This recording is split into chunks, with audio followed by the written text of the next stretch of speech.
Okey, Assalamualaikum dan salam sejahtera. Hari ini kita sambung penaklukan logik part 2, muka surat 63 hingga 70. So, kita kena membina pengerjaan dalam bentuk implikasi. Kalau implikasi ni, kalau nampak perkataan implikasi dalam matematik ni, ayat dia macam ni. Jika P maka Q. Okey. P apa, Q apa? P ni kita panggil dia anti-jadian. Q ni kita panggil akibat. Anti-jadian ni yang atas, yang depan. Akibat ni yang belakang. So, kita tengok contoh terus. Contoh 8. Bentuk implikasi jika P maka Q dengan anti-jadian dan akibat berikut. So, anti-jadian yang atas kan, yang P. Akibat yang bawah kan, Q. So, cara kita tulis, jika P maka Q. So, jika K boleh dibahagi tepat dengan 5, maka Q kan, Q apa? Maka K ialah gandaan 5. Basically awak just follow je ayat dia. Okey, B pun sama je, senang saja. Anti-jadian P akibat Q. Okey, so jika P maka Q, jika set K subset kepada set L, maka Q apa? Q and K kecil dan sama dengan NL. Okey, yang tu je. Okey, contoh 9. Tentukan anti-jadian dan akibat daripada implikasi jika P maka Q yang berikut. Okey, tadi daripada ayat kita keluarkan tadi ni, yang pertama tadi ni daripada anti-jadian akibat kita buat ayat kan. Yang ni daripada ayat kita keluarkan anti-jadian dengan akibat. So untuk A ni, jika X adalah faktor bagi 16, maka X adalah faktor bagi 64. So yang cikgu garis yang pertama tu adalah anti-jadian. So kat sini anti-jadian sama dengan X ialah faktor bagi 16. Dia punya akibat X ialah faktor bagi 64. Selesailah yang A. B. Okay, jika X tolak Y besar pada kosong, maka X besar pada Y. Okay, so anti-jadian sama dengan X tolak Y besar pada kosong, akibat adalah X besar pada Y. Okay, next kita guna implikasi P jika Q. Okay, so P jika Q tu melibatkan jika P maka Q ataupun jika Q maka P. So ayat kita buat contoh A ni, dia kata bentuk implikasi P jika dan hanya jika Q bagi implikasi yang berikut. So kita kena pasti mana satu P, mana satu Q dulu. Okey.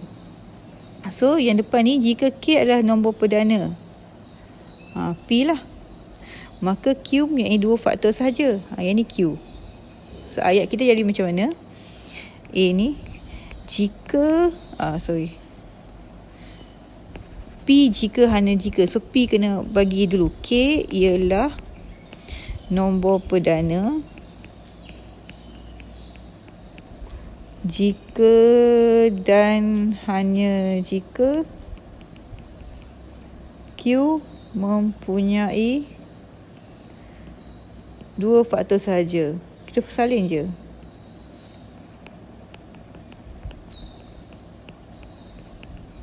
Okey, ayat kedua ni, jika K mempunyai 2 faktor sahaja, maka K ialah nombor perdana. Okey, so ni tak payah tulis dah lah yang biru tu. Kita dah buat dah yang atas merah tu. Yang jawapan ni, untuk ni. So biru tu dia ulang balik sebab kita ada 2 jenis kan. Jika P maka Q, jika Q maka P. Okey, so nombor B pula, jika Y sama dengan A, X kuasa N, B adalah persamaan linear, maka N sama 1. So ni P, macam garis ni P, ni Q. So P jika dan hanya jika. So P kita apa? Y sama dengan A X kuasa N tambah B ialah persamaan linear jika dan hanya jika N sama dengan 1. Siaplah. Kita buat ayat dia macam ni. Kan? Okey, contoh 11. Tulis dua implikasi berdasarkan implikasi P jika dan hanya jika Q yang berikut. So, kita ulang balik tadi. Dua implikasi ni yang cikgu bulat merah ni. Jika P maka Q, jika Q maka P. Cikgu tulis kat sini ya. Jika P maka Q, jika Q maka P. Okey. So, yang ni P, yang ni Q kan, yang depan P. So ayat kita apa? Jika punca kuasa R sama dengan 15, maka R sama dengan 225. Yang tu yang pertama. Yang kedua pula, jika R sama dengan 225, maka punca kuasa R adalah 15. Okey, B. Jika X kecil pada 6, ni P lah, ni Q, maka X tambah 10 kecil pada 16. Yang bawah, yang kedua pula, jika Q kan. So jika X tambah 10 kecil pada 16, maka X kecil daripada 6. So kita dah guna dua implikasi ni lah. Okey, cikgu akan pergi muka surat 66. Okey, ini adalah cara untuk kita kenal apakah itu pernyataan, akas, songsangan dan kontrapositif. So tengok yang petak merun ni dulu. Okey, kalau pernyataan, tengok betul-betul beza dia apa. Okey, kalau pernyataan kita tulis jika P maka Q. Kalau akas pula kita terbalikkan. Jika Q maka P. Yang tu pernyataan dengan akas tu macam pasangan lah. Jika P maka Q, jika Q maka P. Okey, faham pernyataan akas. Songsangan pula. Dia songsangan ni, dia songsangan kepada pernyataan ni. Yang nampak macam ombak ni, P ni maksudnya bukan. Ombak tu maksud dia bukan. So kalau kita baca, songsangan jika bukan P maka bukan Q. Dia follow ayat pernyataan tapi tambah bukan je kat depan. Okey. Untuk kontrapositif pula, dia macam akas tapi dia tambah bukan je. Jika bukan Q maka bukan P. So kena hafal yang tu. Pernyataan dengan akas ni dia terbalik je. Songsangan ni dia bukan bagi pernyataan. Kontrapositif ni dia bukan bagi akas. So contoh ayat kat warna kuning ni lah. Jika Ali seorang pengawas, maka Ali seorang yang berdisiplin. Akas dia, jika Ali seorang berdisiplin, maka Ali seorang pengawas. Nampak tak? Dia terbalik je. Songsangan pula bukan bagi pernyataan kan. So jika Ali bukan seorang pengawas, maka Ali seorang yang tidak berdisiplin. Ni tak di atas berdisiplin, bawah tidak berdisiplin. Kontrapositif pula, dia lawan bagi akas. Jika Ali seorang yang tidak berdisiplin, maka Ali bukanlah seorang pengawas. So ingat Cikgu ulang sekali lagi. Akas terbalik daripada pernyataan. Songsangan dia bukan bagi pernyataan. Kontrapositif dia bukan bagi akas. Okey, contoh 12. Tulis akas, songsangan dan kontrapositif bagi implikasi yang diberikan berikut. Okey, A ni cikgu salin. Ni pernyataan Jika X adalah nombor positif, maka X lebih besar daripada kosong. So ingat lagi tak di akas. Akas dia buat yang belakang dulu. Jika X ia lebih besar dari kosong. Yang ni akas, cikgu lupa tulis. Ni akas Ni akas. Akas dia sebut Q dulu kan.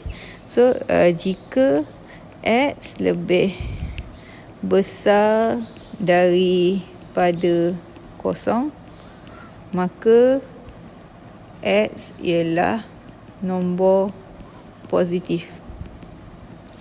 Okey. Kemudian kita nak cari apa pula? Songsangan. Songsangan tadi adalah bukan bagi penyataan kan? So kita tambah bukan je. Dekat penyataan atas ni kita tambah bukan. Jika X bukan nombor positif, maka X tidak lebih besar. Tambah tidak atau bukan lah. Tak kisah. Tidak ke bukan ke ikut kesesuaian ayat. Tidak lebih besar dari kosong. Okey, last sekali apa? Kontrapositif. Kontrapositif bukan bagi akas kan? Okey. So kita tulis jika, kalau akas jika X lebih besar. So jika X tidak, kita lawan, tidak lebih besar dari kosong, maka X bukan nombor positif. Kita lawan lawan bagi akas. Okey, tentukan nilai kebenaran bagi penyampaian matematik di bawah. Sekiranya palsu, berikan contoh penyangka untuk menyokong jawapan anda.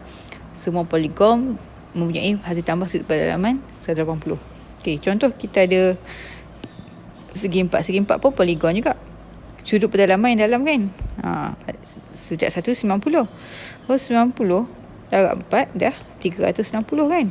So palsu penyataan ni kerana betul sisi 4 mempunyai sudut pedalaman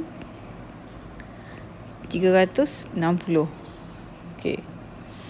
So dia punya rumus sudut pedalaman ni adalah sebenarnya n tolak 2 darab 180 Kalau nak kira pentagon ke, nak kira hexagon ke. So kalau hexagon sisi 6 kan. So 6 tolak 2 darab 180 sama dengan sudut pedalaman ni lah. Okey, kalau nak bagi alasan cara macam ni pun tak apa. Okey, B.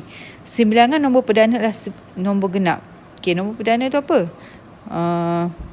2 3 5 7. Okey, kita ambil. Okey, sebahagian ni nombor genap. Okey, betul tak ni nombor genap? Betul. So ayat tu benar.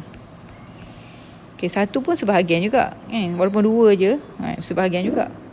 Okey, C. 4 dan 8 adalah faktor bagi 20. Betul ke? 20 bagi 4 dapat 5, tak ada baki kan? Okey, betul. 20 bagi 8 ada baki 4. So palsu kerana 8 bukan faktor bagi 20. Okey, D. 6 atau 36 adalah gandaan 9. Gandaan 9 apa? 9, 18, 27 dan 36 dan seterusnya kan? 6 atau 6. 6 bukan. 36 ya. Tapi dia guna atau kan? Salah satu betul kan? So benar jugalah. Sebab dia guna atau. Salah satu betul. Okay. Contoh 15. Tuliskan pernyataan matematik yang dikehendaki dalam kurungan bagi setiap yang berikut. Kemudian tentukan nilai kebenaran pernyataan ditulis. Sekiranya palsu, berikan contoh penyangkal untuk menyokong jawapan anda. Okey. Bila kita nak penafian dia, cikgu start dengan A maksudnya yang 3 ni maksudnya subset lah. Maksudnya 6 ni ada tak dalam kurungan 369 tu? 6 ada kan? Tapi kalau kita nak buat penafian, kita boleh tulis 6 tidak ada. Kita buat macam tu. 369. So kita dah buat penafian. So benda ni palsu ke tak? Palsulah penafian kita ni. Sebab 6 palsu kerana 6 ialah unsur bagi 369.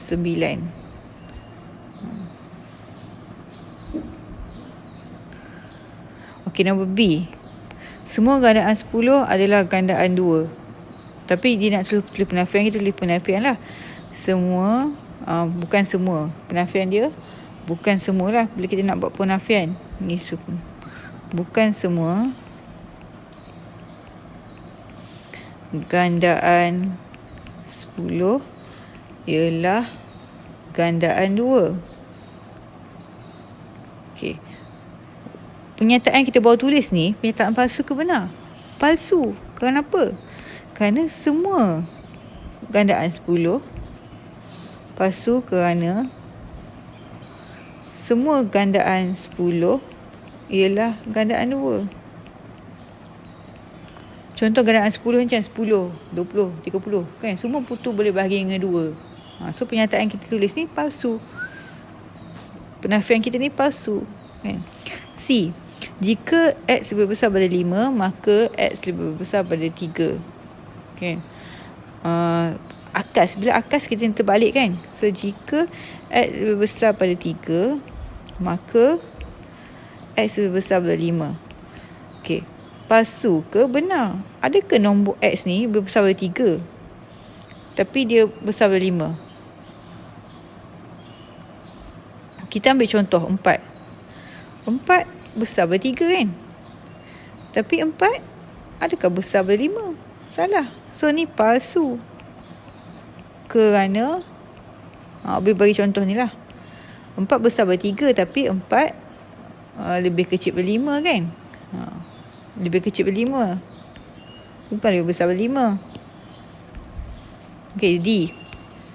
Jika K kuasa 2 besar pada D ni, D kita jawab. D ni dia nak kontrapositif. Ingat tadi kontrapositif dia terbalik daripada, dia bukan bagi akas. So akas dia terbalik dulu kan. So kalau akas, kalau tak pasti buat akas dia dulu. Akas tu jika K besar pada 0, maka K kuasa 2 besar pada 0. So kalau kontrapositif, jika terbalik pada K besar pada 0 adalah K kecil dan sama dengan 0 lah. Sekejap, salah pula. K besar pada 0 kan, terbalik dia adalah K lebih kecil ataupun sama dengan 0. Jika K lebih kecil atau sama dengan 0, maka K kuasa 2 lebih kecil dan sama dengan 0. So kita ambil lah satu nilai. Contoh kita ambil negatif 2. Jika K negatif 2 ni kecil daripada 0 kan. Tapi kalau negatif 2, kita kuasa 2 dapat 4. Adakah kecil daripada 0? Salah kan. So pernyataan ni palsu. Kontrapositif ni palsu. Kerana kita boleh masuk negatif 2 kecil daripada 0. Tapi 4 besar pada 0. Kalau macam ada masalah tak faham, boleh rujuk buku teks ataupun tanya cikgu sebab benda ni benda ayat mungkin awak pening sikit.